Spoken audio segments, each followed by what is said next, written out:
something did change. That's why I wanted to confirm this, because I know the Eastern Conference, Peninsula Conference grew a little bit with Houston and Reddington moving back to that conference instead of the Eastern Conference with Edgecombe and Sitka.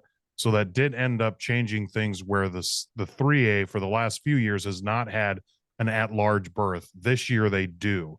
They do have an at-large berth, just one, where the 4A has two.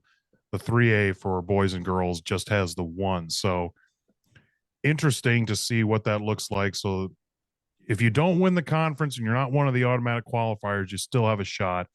Mount Edgecombe has basically 3 wins.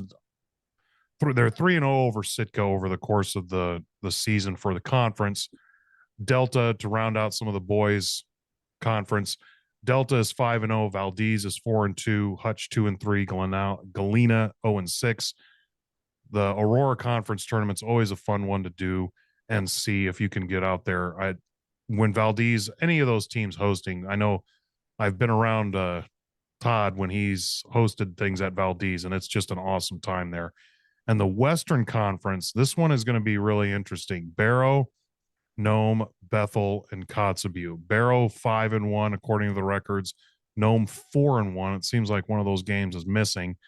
And then Bethel 2-4, Kotzebue 0-5. And when you look at the 3A, it's going to be an interesting when you look at the RPI, because you have the automatic qualifiers, you have that one seat or the one at large out there. And if you go to ASAA365.com and you can find the RPI page and you can see those RPIs right there, and those are live updated on the hour, or I should say once an hour. Right now for the girls, Barrow is number 1, Mount Edgecombe is number 2, Monroe is number 3, Grace number 4, Galena number 5, Kenai 6, Delta 7, Kotzebue 8, Nikiski 9. So those are the top 9, and then Sitka rounds out the top 10 with Valdez close behind at 11.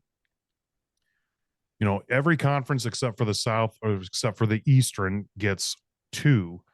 So you start looking at that. Where does some of that lie? And Barrow looks like they're pretty far ahead. So no matter what really happens with this conference tournament, they look like they're going to be the number 1 seed. And then Mount Edgecombe and Monroe are pretty close. Grace and Monroe are pretty close.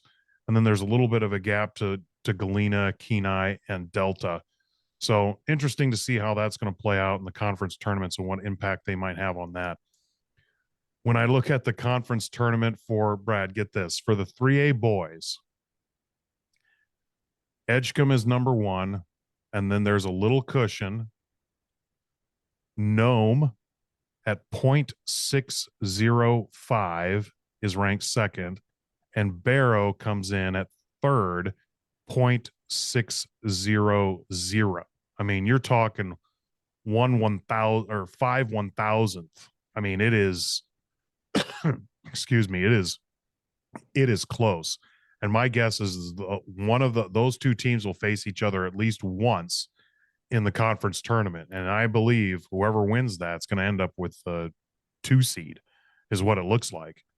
And then Sitka comes out at 4, Delta 5, Bethel 6, Kenai 7, Homer 8, Houston 9, and Valdez rounding out the top 10 at 10. So there is some movement that's going to happen a little bit in these 3A classifications from what I can tell.